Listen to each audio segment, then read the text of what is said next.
Welcome to the No Ordinary Cloth podcast, where we explore innovations bubbling away at the intersection of textiles, emerging technology, sustainability, and craft. I'm your host, Mili, a textile researcher and innovator. This is a special episode created in partnership with Fashion District London, a dynamic hub for fashion innovation in East London, supporting startups with innovation networks, affordable spaces, business guidance, and investment opportunity. Today's episode is about cotton, and trust me when I say there is nothing ordinary about cotton. It's clearly a material of the future if we're trying to grow it on the moon. In 2019, China's Chang'e 4 mission landed on the moon, and they carried with them a biosphere with various seeds, and cotton was the only plant that sprouted. Yes, it sprouted on the moon, in this biosphere, of course. Sadly, it died in it a few days later, but for a brief moment, we had cotton on the moon. Very, very exciting. Back here on Earth, cotton has survived for centuries and shaped our modern world and economics. A quick story before we dive in. So last year at the Victoria and Albert Archive Centre here in London, I watched conservators slowly unroll 17th, 18th, 19th century Bengal muslin fabric.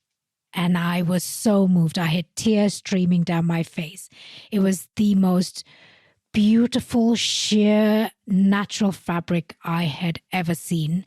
What I had read about Bengal muslin was all true. It was like woven air or evening dew, as it had been described. It had such an ethereal quality that it's quite hard to put to words, really. And the fabric really captured the exquisite meeting of nature and handcraft skills. I was moved to tears. I love cotton. Everything about it captivates me.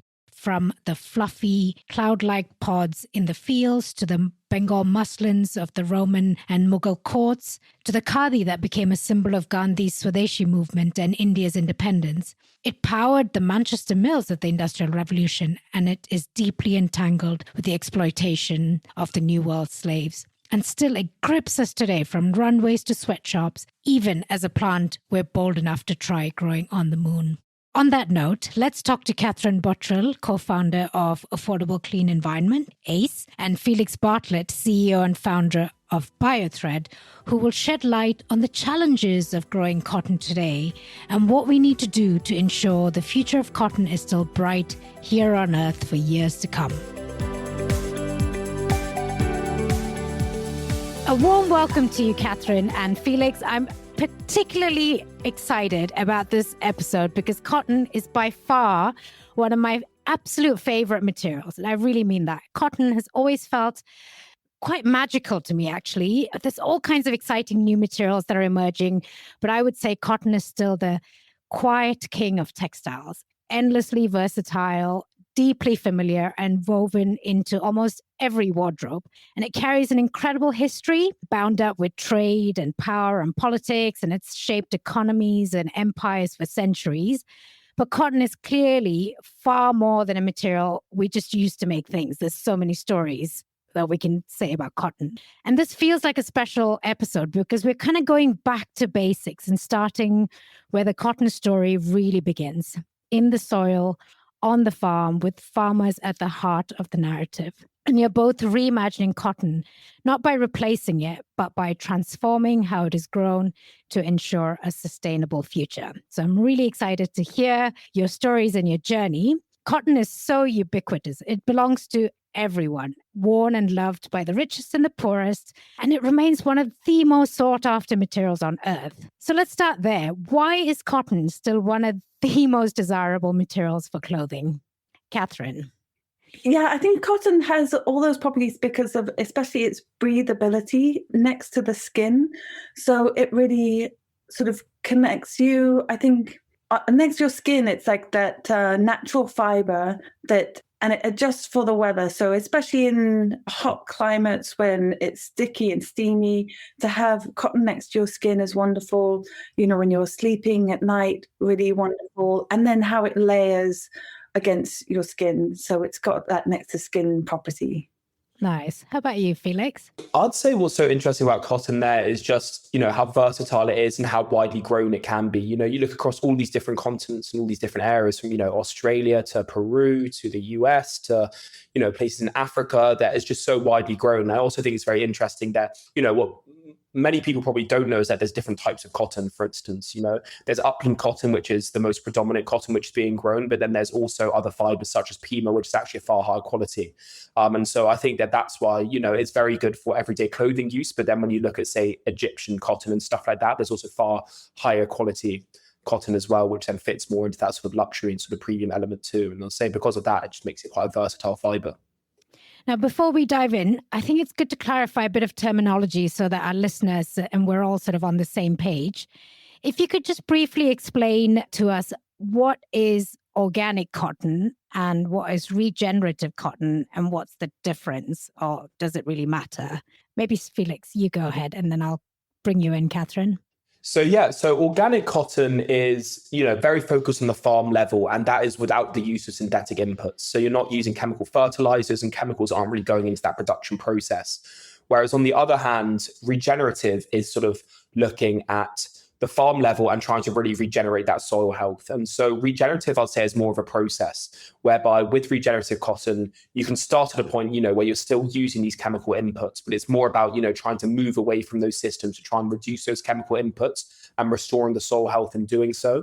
And so that is why you're now seeing a bit more of a drive from the industry as a whole towards regenerative over organic cotton, because organic cotton can be, very hard for farmers to adopt within one season. If your farm's been using these chemicals and fertilizers for a long time, you can't really just switch and then go organic and just cut all of them out at once. And so regenerative is quite a good sort of measure in that it sort of really drives it through that process that you can actually start to reduce those inputs, become regenerative, restore the soil health. And then over the process of a few years, hopefully you can then get to that point where you can then become organic. Catherine, anything to add there? Yeah, the thing to add is organic is also non-genetic modified seeds. So it's really thinking about what the seed bank and quality is the seed.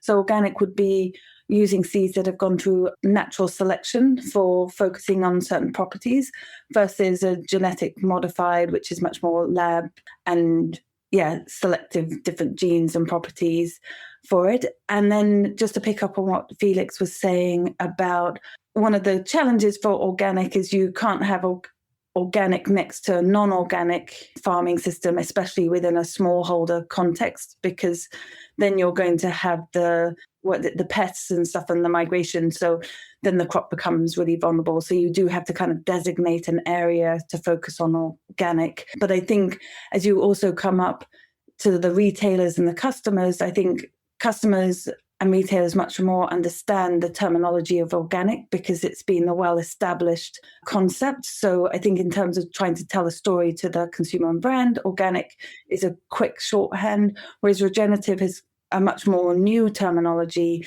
and therefore it's not defined. So actually an important thing to say about organic, it is about a certification and a standards, and it's regulated. So you can't use that term unless you've gone through a specific process and verified, whereas regenerative is a little bit more not rules-based as of yet, although there are some certifications that are developed for the regenerative kind of interest. And as Felix has emphasized, I think the regenerative is much more from a farming point of view about soil health. But when I see brands use the term regenerative, I think they're thinking it in a much more holistic way around regenerative, around social elements and livelihoods. Yeah, particularly that and thinking about our circular nature and our relationship and connection for nature. So I think when brands use the term regenerative, they're thinking a bit more touchy and feely, whereas farmers are thinking very much tangibly, how good is my soil health?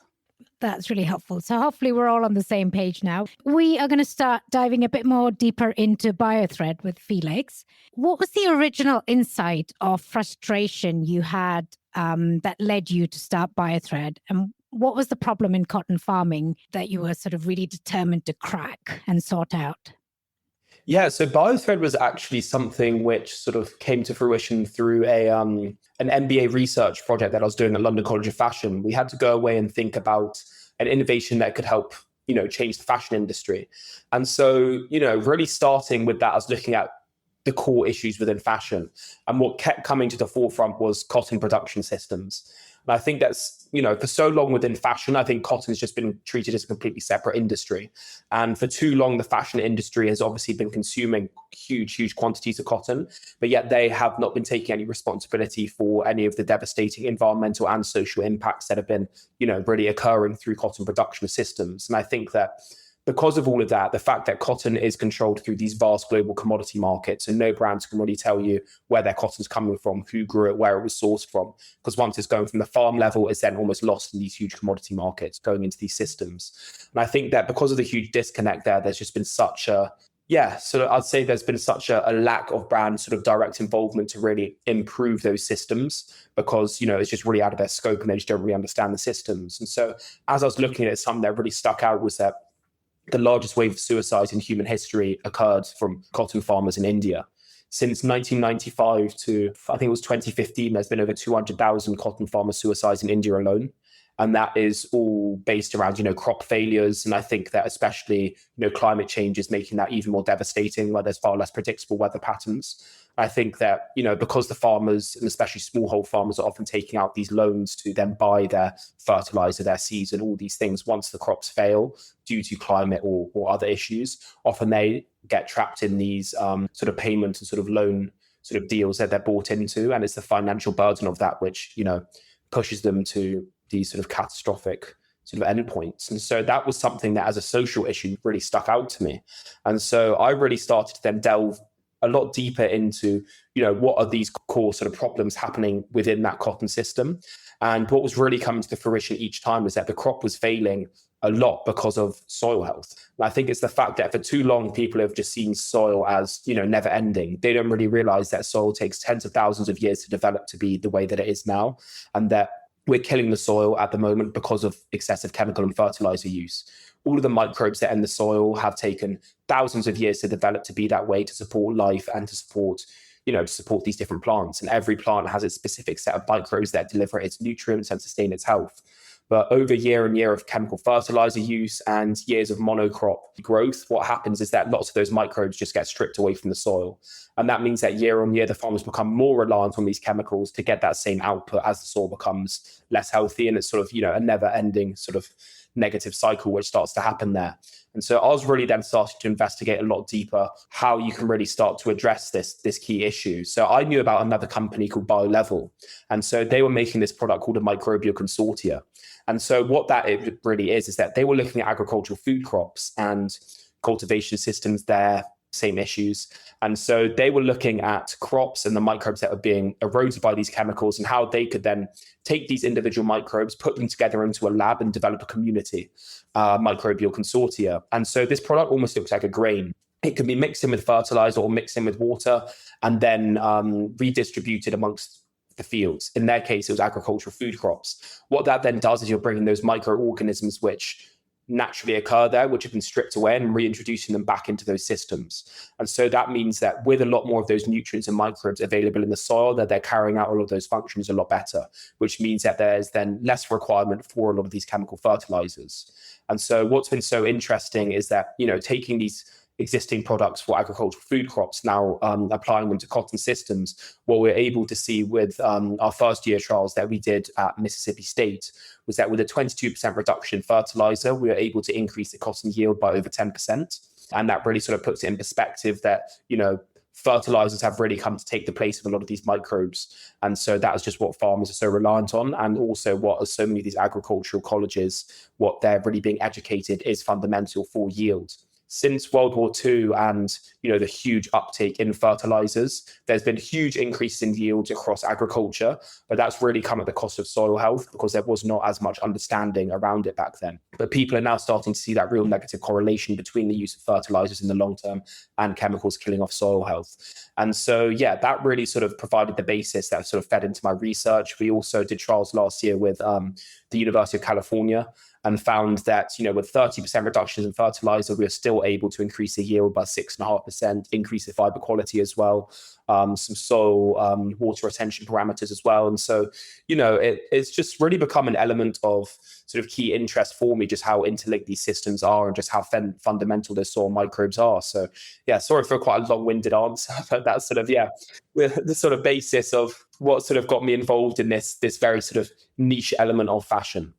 Can you expand a little more on what Biothread does beyond the microbial intervention? Yeah, so Biothread, what our core focus is really trying to assist farmers and reduce their fertilizer use and show them that, we can protect your yields whilst making these cutbacks. And through that, to try and get them to, align a bit more with some of these certifications, especially regenerative certifications.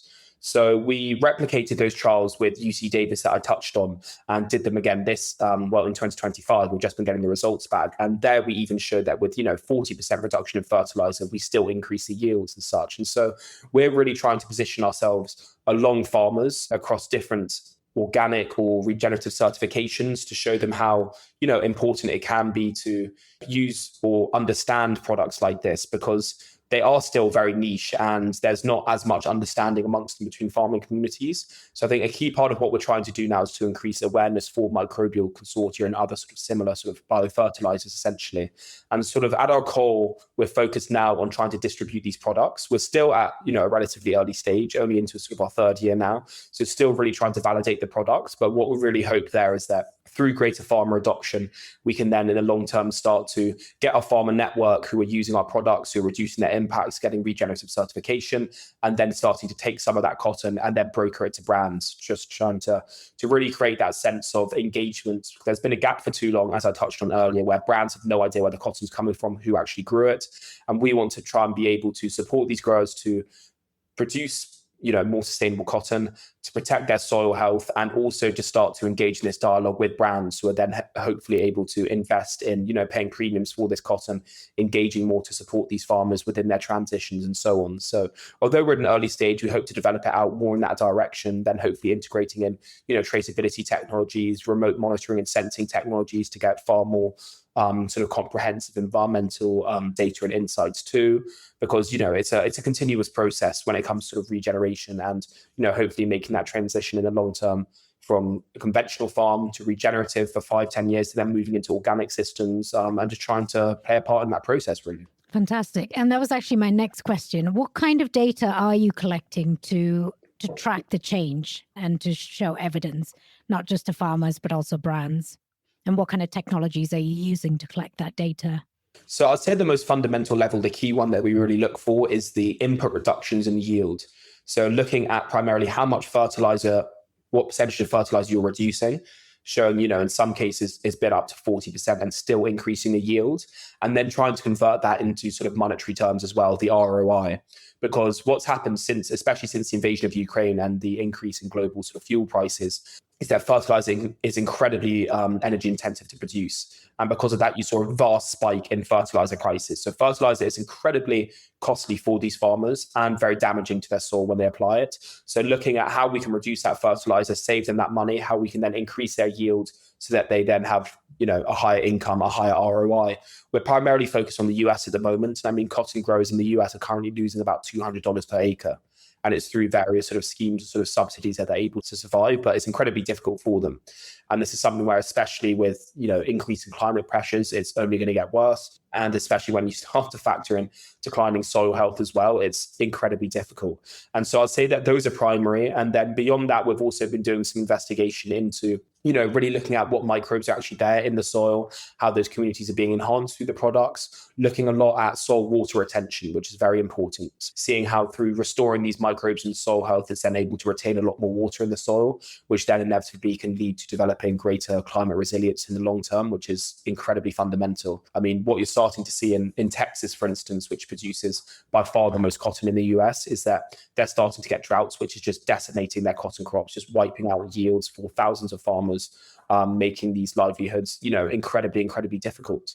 And what I think is so important here is that cotton really has to be protected as the most used natural fiber, because if it's not economically viable for farmers to grow cotton anymore, we'll lose cotton. That means that the future of fashion will be focused all on synthetic fibers, which are far more damaging to produce, but also more damaging for human health to actually be using those products against your skin as well.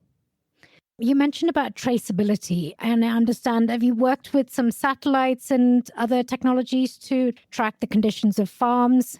So last year we expanded to about 300 acres of trial partners across the US. But for the time being, really trying to establish those core foundations.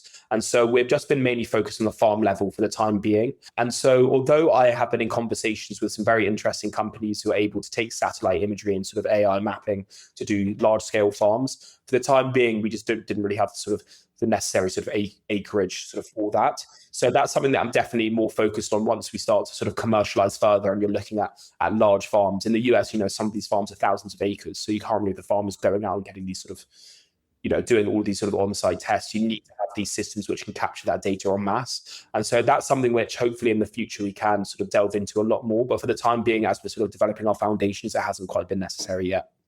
How easy or difficult has it been to get farmers on board to run your pilots? I mean, there's often a bit of pushback from farmers once you're, trying to bring in these products that they have pretty low awareness for. Because I think that, at the end of the day, it's their livelihood. And if you're trying to, introduce them to new technologies and crops that fail, that could be a huge issue. And that was also a key problem, which I touched on with relation to those India sort of mass suicides. They were all being given these genetically modified seeds, which they were told were going to have all these benefits, and they all failed, for instance. So this is something where in cotton, there's been, a lot of large corporations coming in with these supposedly better products which have shown failure.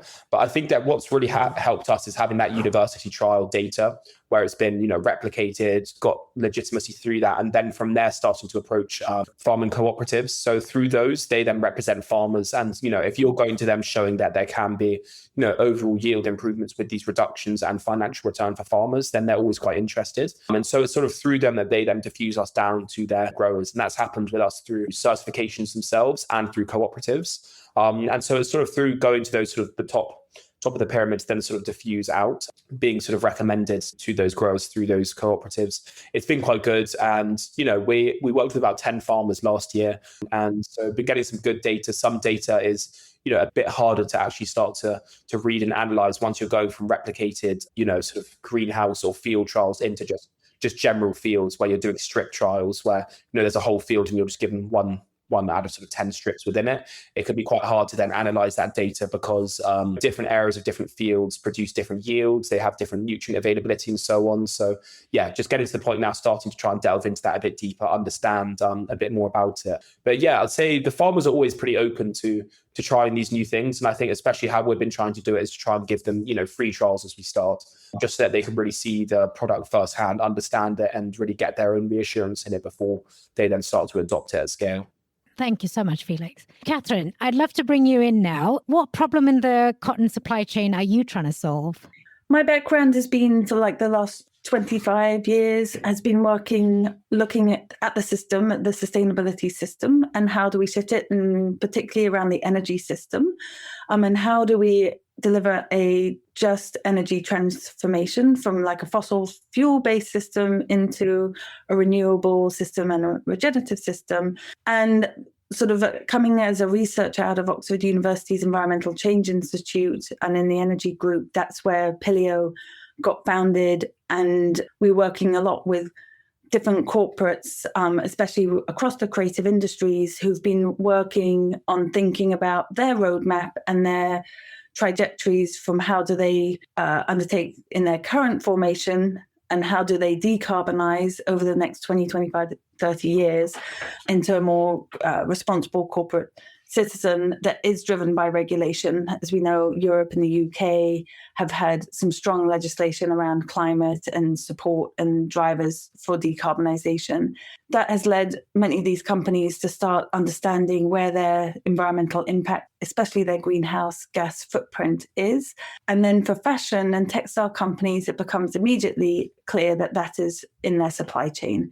So predominantly their emissions are not in their direct control. And, as we've sort of in this conversation been establishing that cotton is for many textile and fashion companies one of their main raw material fibers and is grown globally, with India, South Asia, as Felix has highlighted, Australia, North America has also been key markets for the growth of cotton.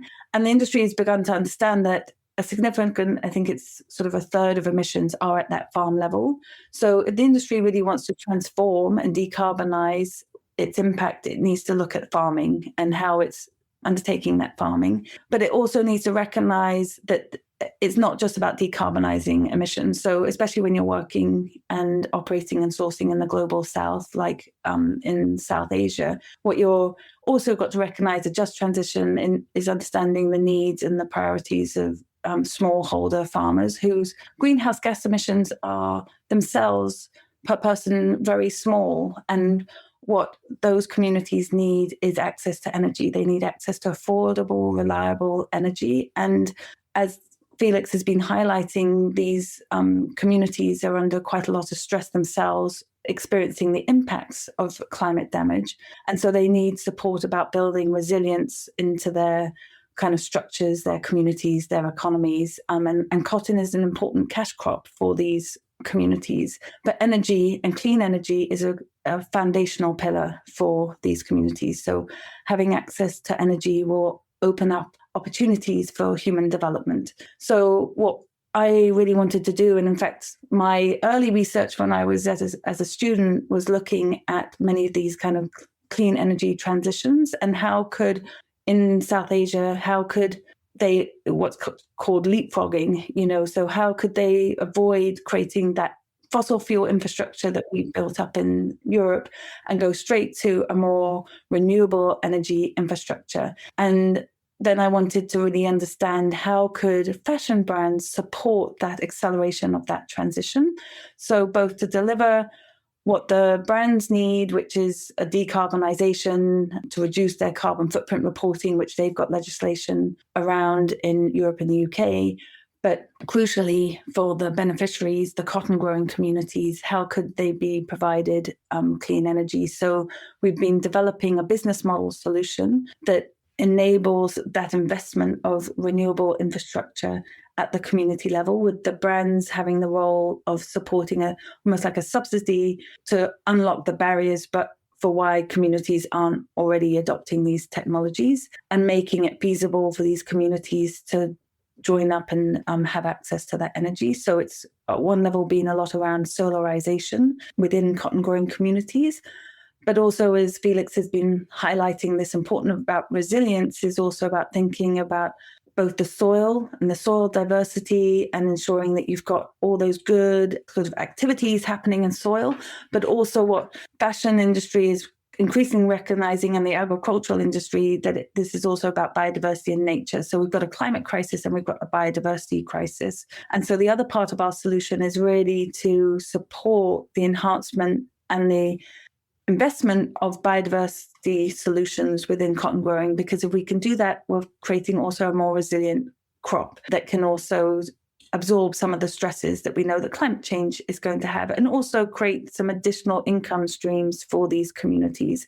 So we wanted to create a solution that unlocked both climate and nature solutions for these cotton growing communities with social benefit. So we sort of see it as a holistic model, and particularly working with smallholders who have farms the size of a football pitch, very small farms, and that needs to sustain them for both their cash crop, which is the cotton, but also their food crop. So have a really integrated approach, and also to ensure that our solution is not top down. This isn't about like the fashion brands sitting in their headquarters in Paris or London or Milano saying, okay, do X, Y, and B, but really more like a dialogue and understanding the needs and the priorities, and that it's also bottom up, because these farmers, they've been there for generations and centuries. So they're really the land stewards here, and they are the ones that have to feel ownership around these solutions. So they are a critical partner in the development of the solution. You set up ACE Village, also known as the Affordable Clean Environment Village program for cotton. You touched on this a little bit, but can you sort of explain on the ground on a football field size farm, what does that actually look like, the involvement of ACE? Yes, so the ACE cotton program is really, first of all, we are working with farmers that are already involved in the certification scheme. So whether it's Better Cotton Initiative, organic, or a regenerative like Regen Agri scheme. So there's already some capacity going on, and the farmers are already undertaking some of these sustainable practices, but recognizing that certification is almost like the minimum standard, and there needs to be additional investment and mechanisms to support the kind of capital infrastructure investment. So the ACE Farm program then becomes like a layer cake within that certification program. And the first thing we do is understand a needs assessment. So coming into a geography where cotton is grown, understanding what is the current state of the energy use, greenhouse gas emissions. So we're doing a baseline survey, understanding that use of fossil fuel infrastructure and the opportunity for adoption of renewable energy systems. And I think critically part of the ACE solution is understanding needs assessment that's both on-farm solutions. So that would be, for example, solar irrigation, and then off-farm solution, which would be small enterprises that are happening within farming communities and household energy. So many of these communities are still relying, for example, on cotton stalks for the provision of their cooking fuel, which can have health impacts, or cow dung, so quite low grade fuel sources, which impacts more women and cotton growing women's health and their children's health, because they're involved in the cooking and also the labor and the time. So what we're really trying to do is twin both on-farm solutions, which will deliver those carbon accounting reductions that brands need into their reporting, but twinning it with the off-farm measures, which really build up the resilience. So that first stage is the assessment about where are the opportunities and where are the priorities of the community. And then the second step is entering into contracting with the communities around the solutions that they want. So the farmers are organized into these farmer community groups. So we're working within their local governance infrastructure. And then that is because the idea is the brands are supporting the capital expenditure, but then there's an operational expenditure, just like paying for energy, like we all do within our household. So it's kind of keeping those general kind of structures in place, because again, what we also know is that if anything is all given for free, it can get undervalued, and that will be the same in the community. So that second step is really coming into contractual agreement, agreeing what is that capital expenditure. Then there's the implementation of those solutions. So the physical, like putting in that solar irrigation pump, making sure that there's the aftercare maintenance, that customer service. None of us like to have something that's fitted and doesn't work and we don't have the user manual for. So that's really critical. You're building kind of longer term relationships, and we work with partners on the ground that are active and experienced in doing that. And then the third part of this is really the reporting and understanding the impact. Are the solutions delivering as expected, in terms of reducing greenhouse gas emissions and creating job opportunities? Are they creating space for nature? Are they improving women's livelihood? So this is around the metrics. So then we work with the fashion brands to really give the reporting to them through a software platform that makes it visible to them that their money is being put to good use, and also gives that visibility to the community. And an example that I'd like to quickly share is we worked in a community that had no solar present when we did it, and low confidence within that solar technology, but through building and seeing a show and tell. Farmers love a bit of show and tell, like many of us do. Then when came back into the village about 15 minutes later, I would say 60% of the farmers now all wanted similar, and partly it was because a teacher within the community, a well-respected member of the community, had benefited from the scheme, and people were like, oh, this really works. And it almost enabled that acceleration. So it wasn't that the brand was having to fund and subsidize the full community, but it created that tipping point for wider adoption. And that's what the ACE program is about. Fantastic. And how does ACE sit alongside schemes like Better Cotton? How are you sort of complementing their efforts rather than duplicating them? Yes, and we work closely with the Better Cotton Initiative. That's one of our key partners, and where a lot of so we've been fortunate in developing this solution over the last 5 years. has been benefiting from the Innovate UK Energy Catalyst, which has enabled a feasibility in a full-scale pilot in Pakistan with our in-country partner Samaverte on that project. So all our farmers have been within that Better Cotton Initiative program, and Better Cotton has got 6 core principles around social, environment, decent work, for example, and climate change. And it's about, at the core foundation, is about capacity training of these farming communities and that data collection and supporting, as Felix has been highlighting, some of the sustainable practices in the growing of the cotton, the seeding, the weeding, the harvesting. So we're coming along and doing that next bit, which is around the investment and capital. So the licensing program and the certification of Better Cotton doesn't actually have funds available to actually do the work. It needs the brands to do a partnership, that next level investment. And so this is the kind of way that our program would dovetail in with the certification program.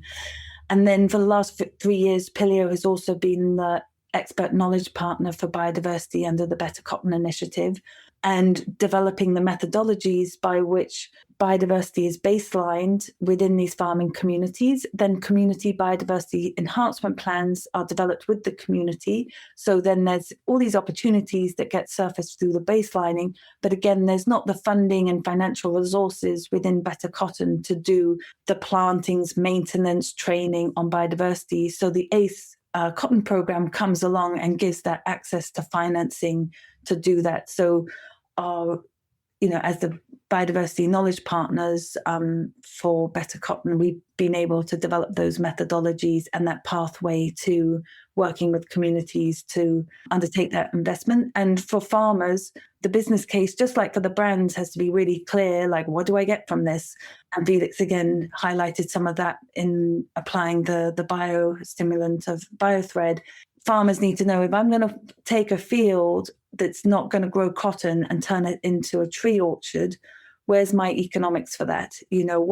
What productive crop am I going to have a crop from that, whether it's mangoes, oranges, limes, wood, so you need to present to the farmers something, because especially for nature, it's not a season. You have to think about allocating that field for 5, 10, 20, even 30 years. So for farmers, they're smart people and they need to think about, is this going to work for our family business?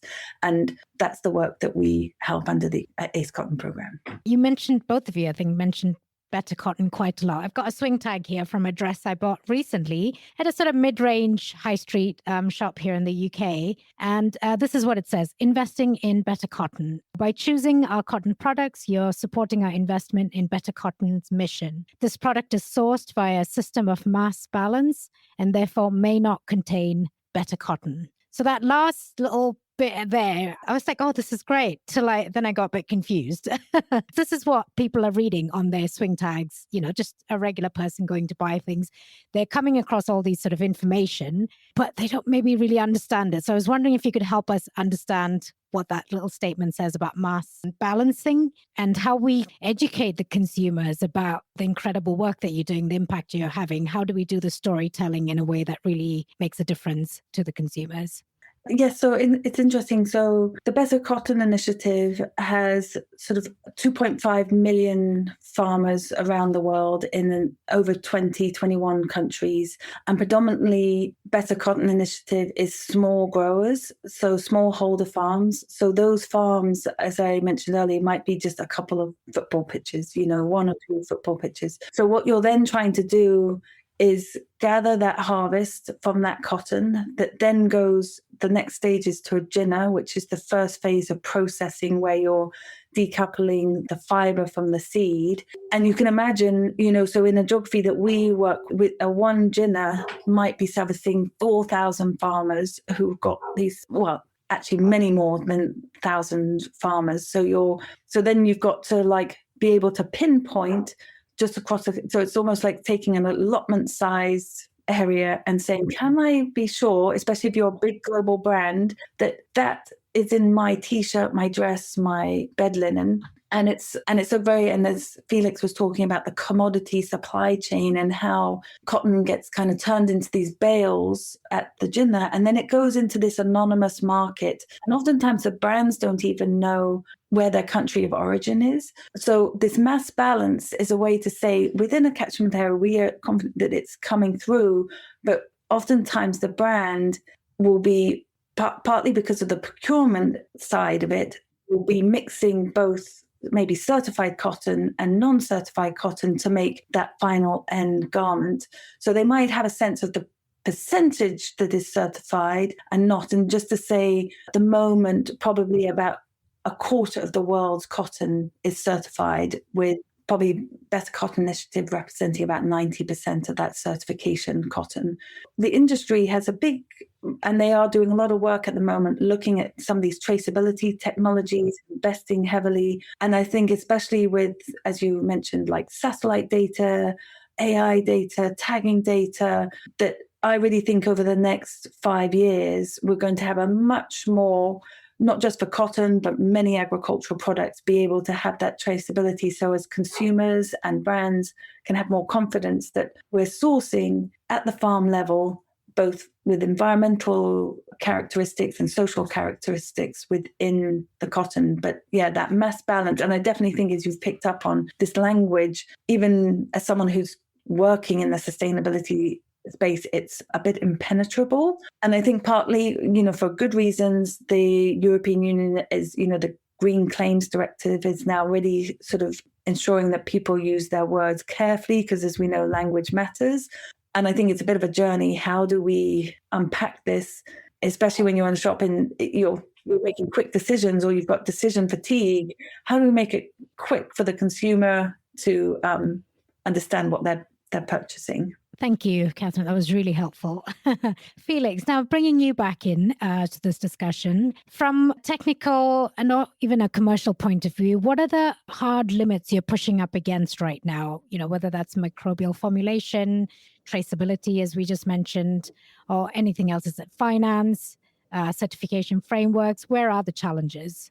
Yeah, challenges in sort of my realm is that it just takes years and years of product validation before you're then really ready for sort of broader commercial rollout. I'd say that that's one key thing. And beyond sort of the university trials, that there you get really robust data because, it's replicated and all of that. But as I touched on briefly earlier, once you're then taking these products into the real world, to then work with farmers to then get the data around that as well, it can prove quite challenging because, if you're doing it in a strip of one field and there's millions of fields out there, then it can just be, like in some of the trials that we did, we saw lower yields, for instance, even though we know that when it's replicated, we have high yields. And that just shows that, within certain sort of circumstances, climate areas and stuff like that, there just is this variability, especially within certain fields. So I'd say just trying to really validate it and just get that same level of sort of robust data, actually taking it to the farm level, I'd say is a challenge. And then another area where we've also seen difficulty is that, say if you're doing these trials with farmers at the moment, each of them was trialing our products on about 50 acres, which is quite a large area. But at the end of the day, these farmers, especially in the US context, they are growing thousands of acres or hundreds of acres. And so if we're trialing our product on just a portion of that field, in their grand scheme of things, that's not that much of what they're actually growing.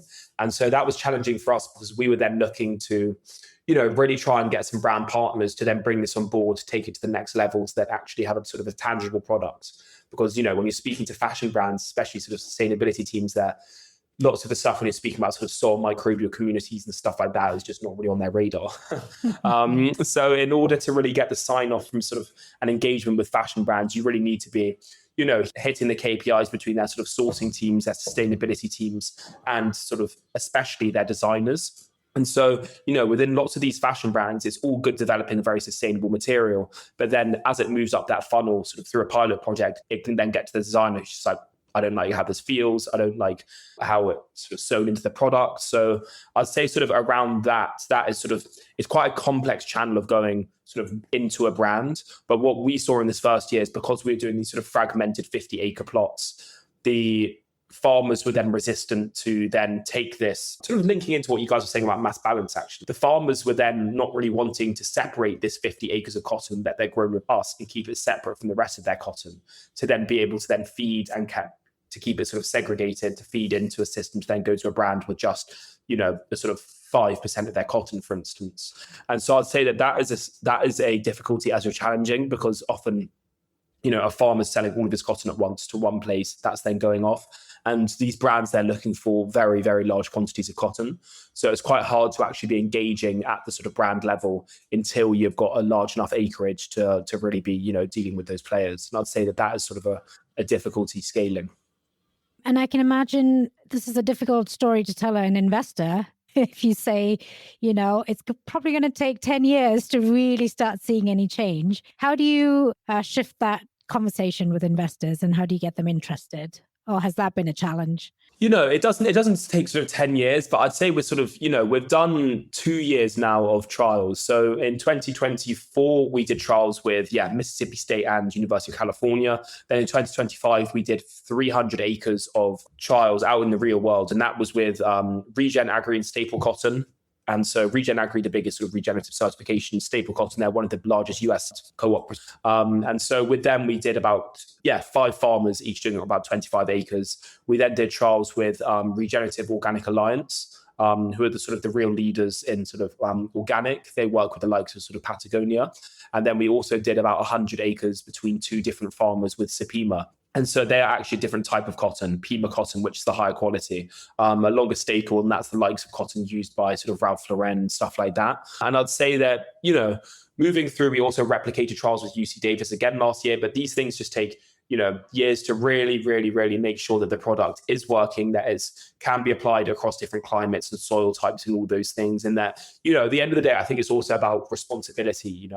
I really want to be approaching it in a way where we are getting all that validation and we feel that it is then the right place to really be, scaling and really commercializing it once we really, really know everything about the products. And so I'd say that it is a stage where you really have to, just do the trials. It does take time and it can be a bit draining, but you have to get to know everything about it before you can then start, selling this stuff to the farmers, because at the end of the day, it's their livelihoods that you're impacting.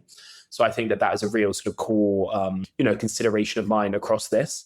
Luckily at the moment, we haven't had to seek any external investment through the sort of the interlink to BioLevel, who's the company that has been making this for agricultural food crops. We're inherently linked to them. And so they really understand how this sort of process works and that it can take a long time. And so they've been, an amazing partner to have on board. And really, we're using their product, but I guess we're trying to open it up to a whole new market for them. And they sort of understand that it can take time. We're making progress. We scaled to 300 acres. Hopefully this year we've got some very good data now on Pima cotton especially.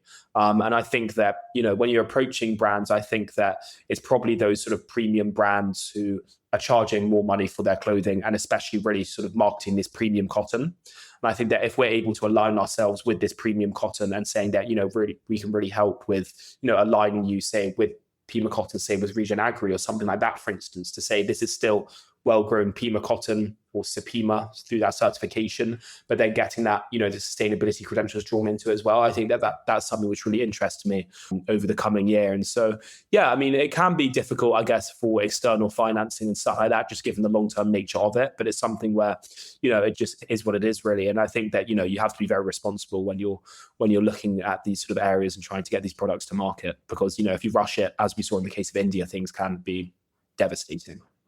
Absolutely. How about you, Catherine? What have been the challenges that you've faced? I think it's interesting. I think for us, it's kind of trying to present a holistic solution, which will build resilience of the cotton community and that sourcing security of supply into the future. But again, it does take time. And as we know, within the fashion sector, what they describe as the sort of carbon lens or the climate lens, where that has kind of dominated the conversation, thinking about greenhouse gas emissions, and that is very important, no doubt, but it can't be at the negligence of other areas of these impacts. So, and how with brands who have over the last 5 years had to deal with a lot of market disruptions, both geopolitical, even the COVID pandemic had all sorts of impacts for the global supply chain, and now the consumer preferences and the legislation. So the industry is confronted with a lot of big areas of impact, to their business. So it's how to support them. I would say a big challenge is how to kind of widen their lens beyond just the greenhouse gas emissions and their net zero target. And then, as I sort of was highlighting earlier, this importance that it is an energy transition, like mitigating climate change is about, as quickly as possible, stopping the use of fossil fuels. So that means, anything that can invest and support that move to renewable energy as quickly as possible is going to be a benefit to the whole supply chain. But that can be quite a tough business case, because sometimes, and especially in these communities that have very low carbon emissions, so you're going to increase their energy, that will increase their resilience, but it might also increase their greenhouse gas emissions. So as we undertake, so that can be a kind of slightly complex proposition to the brands. And then I would say is that challenge of how do we move from, again, we also hear, how do we move beyond pilots? How do we, and everybody wants, and the industry talks a lot about wanting more than pilots. And ultimately, I think that requires some join up and collaboration. And whether that's joining forces with other brands who are working in cotton fibers or with other agricultural stakeholders within a landscape. So there's some really interesting work going on at the landscape level. So how do we partner up with water companies, infrastructure, transport infrastructure? And so I think this is part of it, like helping our platform and solution is about a partnership model that's got kind of cotton as the central force, but also saying, the challenge is, can we join up other partners and work in new ways that we haven't worked on before? And I think, at the top of this conversation, we were talking about the importance for centuries that cotton has shaped empires. And it kind of is very illustrative of capitalism. It's been part of creating the modern day capitalism. And I think it could be exciting for cotton to be seen as, could we create a new economy that is a more distributed economic economy? And can we present some new ways of working and have the confidence to bring in a new economy into cotton and reshape the world again, but in a much more sustainable, regenerative, resilient way? And that it is a challenge, but I think it's an exciting one for us to solve. Absolutely. I love that, Catherine, the vision that we have. Maybe we can redo how we do business, starting with cotton again. So moving slightly off from cotton, well, cotton is cellulose fiber. How do you see the rise of sort of man-made cellulosic fibers like Tencel, lyocell? In fact, on the same swing tag I had, it had Tencel in it as well. So I was like, this dress has everything in it. How do these, or even the newer, sort of cellulose fibers that are being extracted from other waste streams, food waste streams that are being kind of used as source for extracting cellulose fiber. I'd love to get your thoughts on how this sort of rise in demand for MMCF, man-made cellulose fiber, impact your business, and do they really meaningfully reduce the pressure on cotton agriculture, or do they really just change the conversation slightly about the environmental and social burden that's on the system? I would suggest that they're more about diversifying the land use, so there's lots of competing needs for land, so whether it's for fibers or food production or land use or infrastructure, homes and etc. So I think there's that first conversation of like, how can the textile and fashion industry minimize its land footprint overall, because what we need to ensure is, we've got a finite planet and finite land. And so it's not an ever expansive thing. So I would say there's that starting point. Then there's also saying every material has an environmental and social impact. So just like we've been talking today about those social and environmental impacts of cotton, that same work needs to be done on these man-made cellulosic fibers, which is being done, which will have some similar pain points to cotton, some different pain points to cotton. And so those kind of supply chains need to do that. And I would say for the brands, they obviously need some coherency across that. They need it to be some general principles across, and this is why some of the kind of international frameworks and legislation and tools and science can help that. So it's a similar methodology, but maybe different risks, opportunities, interventions, and outcomes. And then I would say, and this again, why I think cotton is a really interesting one, any biomaterial, some of them look really exciting. Some of these new materials, very exciting, but they're still very small supply chains. So at any scale, every material is going to have challenges at scale. And so they can look really exciting at small scale, but they will run into the same challenges. And that's why I think, again, cotton can be seen as benefit. We have got so much of the infrastructure and supply chain. So rather than saying, actually, we need to shift out from cotton, let's make cotton as good as possible. And any of the other offerings, because as Felix has also highlighted, you want fabrics with different technical properties, different uses. So we need an options. We can't, it's not a monoculture. And that's, I think, what makes textiles and fibers such an exciting area to work with, because we want diversity. We want diversity in what we want. And we want the right material for the right performance end use. And again, I think this is helping the brands understand, what are you really trying to achieve here? What does your customer really want? Let's work and innovate and develop those supply chains. Felix, anything to add there? I mean, I'm all for it. Anything that's coming through, which is an alternative to all these fossil fuel derived fibers. I think that we just really need that at this moment in time. I think don't have the exact stats off the top of my head, but I think it's around like 60-70% or something like that is now fossil fuel derived fibers.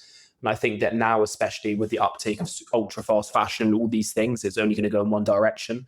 And especially, one thing which I've been looking at recently is, I think in the long term, it's actually going to be very risky for brands to continue to be using natural fibers, which I think is a shame. And that's something which is going to be built into their financial planning and basically general risk assessments.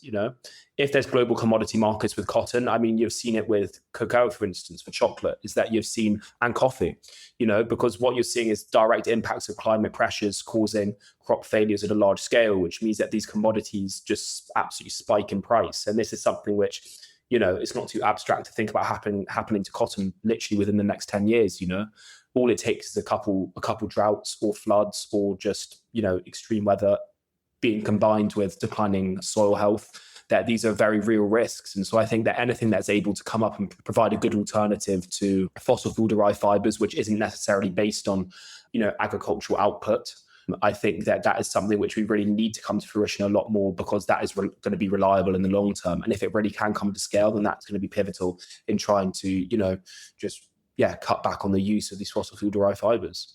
And just to quickly say, I think also the ACE model, although we developed it for cotton, it could have adaptations and replications for other fibers. So I've been working on wool, for example. So what excites me, Pilia were particularly interested in natural fibers and in seeing them as part of the solution in the fashion ecosystem. So yeah, it's a model that could be applied to other fibers. So you're both part of the current Evo Fashion cohort, Fashion District. Could you tell us a bit about what you've gained and learned from this experiential program? What have you enjoyed and what's been tough? What I've really enjoyed is that I think it's very nice to be, engaging with other innovators that are in a similar position to you. What I've really enjoyed is that they broke the cohort into sort of groups where every couple of weeks you'd have a check-in, you'd share what your issues are, because, these are people who are facing a lot of the same challenges as you and have been through a lot of it and have the answers in a lot of cases. So I think that the very sort of collaborative and sort of community approach of it has been really amazing. What has been a challenge with it hasn't really been too many so far. I think at times, you put a bit out of your sort of comfort zone and stuff like that, having to do all this sort of pitching and some of these sort of tasks that you have to do. It's all natural. And I think it's part of your progression as a sort of founder and an entrepreneur and innovator, that these are all skills that you have to develop. So though initially they might not be easy for you, I think it's something that, you just have to get used to. And that's been actually a really good part of it. And Catherine, what's been your experience? Yeah, well, it's been really exciting to meet some of the up and coming, really exciting companies that are coming into this space with a passion and a real sense of possibilities of how we crack some of the challenges within the fashion sector. And then I think it's great that it's in London. London has I've done quite, been in the enterprise space for a lot. And I think London is got both the fashion industries, it's got the educational sectors. It's got that kind of access to finance, to government. So you're kind of in the heart of it, and you're pulling together this cohort that will be really interesting to track over the next few years, how we all get on in our journeys of taking our solutions to market. So it's definitely like we're going through those similar pains, and we're all working across the kind of diversity of needs of the fashion sector. So that's been really interesting and inspiring. And then I think the program, it's been quick, it's been, 4 or 5 months. But the content, and I've been involved with a number of accelerator type of programs over the years, but I've just really appreciated the quality of experts and specialists that have contributed, from whether it's legal, marketing, pitching, and also just having that kind of the human, that well-being element, and it was really nice. This week we did a session looking at pitching, but also worked with Ginny, who is a dramatist, and really helped and think about a little bit about the performance and how you breathe into this and have confidence, so that you can really engage, whether it's an investor, a customer, or a team member in the work that we're doing. So I just think it has been really thoughtful in terms of the content. So I feel much better equipped, and also having been able to have a number of my colleagues join in on the sessions too. So as a team, we can really apply the materials and the thinking. Yeah, it's been extraordinary. I'm conscious of time, so we're going to run through some of these questions a bit quicker. A little bit about your background then. Where did you grow up, and what was life like when you were young? Just to get to know you a little bit personally. Felix.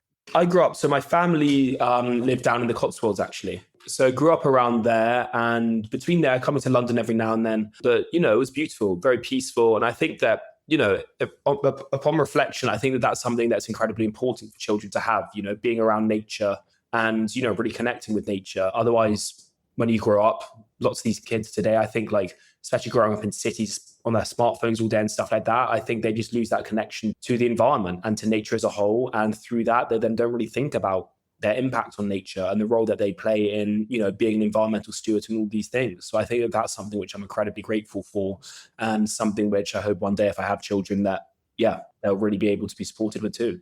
That's lovely. Thank you. Catherine? So I would say I'm very transatlantic. I grew up in London, and then when I was a teenager, moved to Washington, D.C. because of my dad's job. And my mum was actually a lecturer in weaving and textiles, and so really introduced us to this idea of fibers and creativity and design and thinking systems. So my dad being very analytical, development economics, my mum being much more in the creative textiles, and being involved in some of the extraordinary weaving tradition here in the UK. And then through their work, I had this really international perspective. My best friend is Pakistani American, and that's why, spending lots of time in her home really kind of tweaked a curiosity and interest about South Asia. So did my undergraduate thesis looking at women's time allocation in rural Chakwal in Pakistan, and then did a sort of program in India looking at this clean energy transition. And then my parents were in Bangladesh. So I suddenly sort of, that South Asia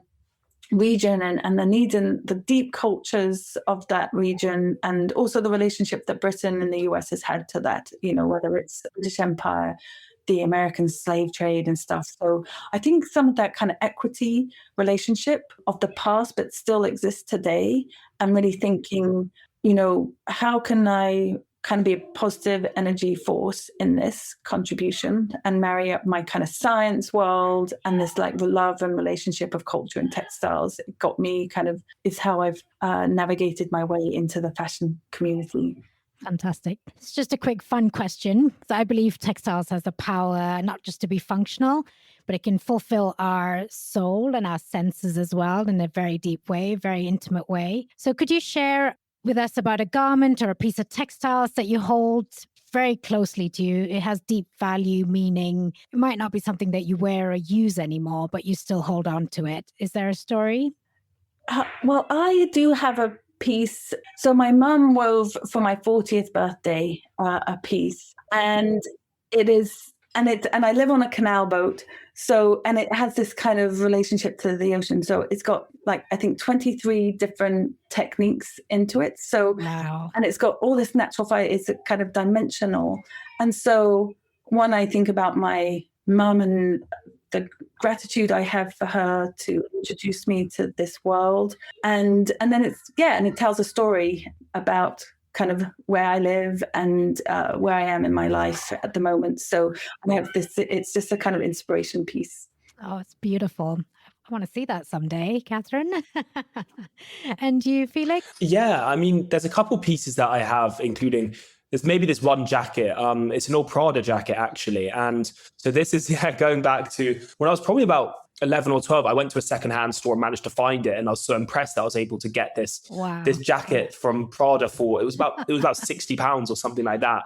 And so I think that back then, just really understanding just circularity within fashion, and that, you can get the nicest piece of clothing for so cheap if you're just willing to buy them secondhand. And that's something which really then followed me through my early career. I set up a business with a friend, basically buying and selling streetwear and designer from Japan. And that's something which I still bring through to this day. I shop predominantly on sort of vestiaire or buying secondhand pieces. And I think that sort of through buying that first item, a lovely designer item for such a fraction of the cost, and even cheaper than going to, a high street brand to buy a new jacket. I think that was something that just stuck with me. And, I'd say it really changed my whole perspective on fashion consumption. Instead of going and buying things new, buy secondhand. You can spend the same, if not less, and get a piece of clothing which is going to last you decades, That's a great message for all of us to take. And thank you for bringing in circularity into the conversation as well. Last question. Any big wins in 2025 that you're very proud of? And what are you looking forward to in 2026? We got nominated for the 2025 Earthshot Prize by the Centre for Sustainable Fashion, which is amazing. Just to have, our work validated by Dilys Williams and such an amazing team there who are real leaders in this area. I think that, operating within this niche is sort of a one-man team. It can be quite lonely at times. So to have that sort of recognition by some big people within the industry who, really understand it, and to see, the benefits of what we're doing was, inspiring. Congratulations. That is a huge achievement. And what are you looking forward to in 26? In 2026, I am looking forward to hopefully scaling our acreage, getting to work with some new farmers and really building up those foundations that we have from last year. I think that, we've got some more robust trial data back now. And I think it's about building on those partnerships, which would form the basis of to try and really scale it and to try and integrate in, some more sort of sustainability initiatives, sort of linking with those certifications and stuff like that, which is exciting. Good luck. We'll keep an eye on that. Catherine, what happened in 2025? So in 2025, I feel really proud of the work that we've done in Pakistan with our partners, Samaberte, and with the support of the Better Cotton Initiative and WWF. So I think the fact that we've designed the ACE model and validated it within that pilot as we close out our Energy Catalyst program. And in 2026, it's going, really shifting and ramping up a gear from this research and development phase into the kind of go-to-market. And that because at the end of 2025, we signed a contract with a well-recognized British high street brand who are now going to be running and doing ACE Village in India. And so what really excited is building the collaborations and partnerships and kind of, undertaking ACE in India. That's the big focus in 2026.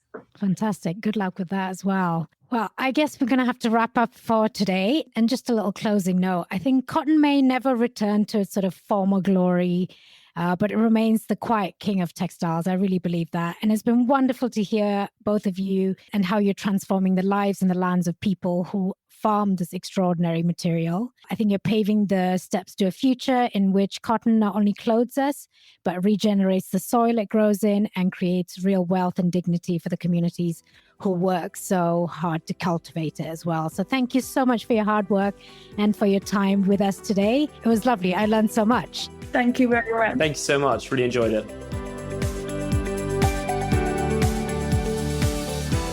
Wow, what an inspiring conversation, and just so down to earth. What I'm taking away from this conversation is just how much possibility there is when we stop treating cotton as a cheap commodity and start seeing it as a living system. For me, 3 things really stand out. First, the future of cotton begins in the soil. Regenerative practices and microbial innovations can genuinely cut fertilizer use, improve yield, and rebuild soil health, which changes the risk and reward equation for farmers rather than just asking them to do better on their own. Second, climate and livelihood have to be tackled together. Clean energy and biodiversity investment in cotton villages are not just add-ons, they are essential. They're what makes decarbonization real. And third, brands and consumers still have enormous power in the story. The choices we make about how we source, value, and talk about cotton will decide whether it remains a driver of extraction or becomes a force for regeneration and dignity in the years ahead. A couple of past episodes that might complement this one, which I would like to recommend, maybe episode 25, Turning Agri-Waste to Cellulose Fibre, with Amanda Parks. This dives into waste to cellulose innovation and next-gen fibers, and a perfect complement to thinking about the future of cotton and alternative solutions really to cotton fiber. And then we have Farm to Fiber, again, another episode where we look at potato plant waste being converted into cotton-like fiber and yarn. So do check those out. I hope you enjoyed this episode and learned something new. Please share this one with anyone who might find it inspiring or valuable.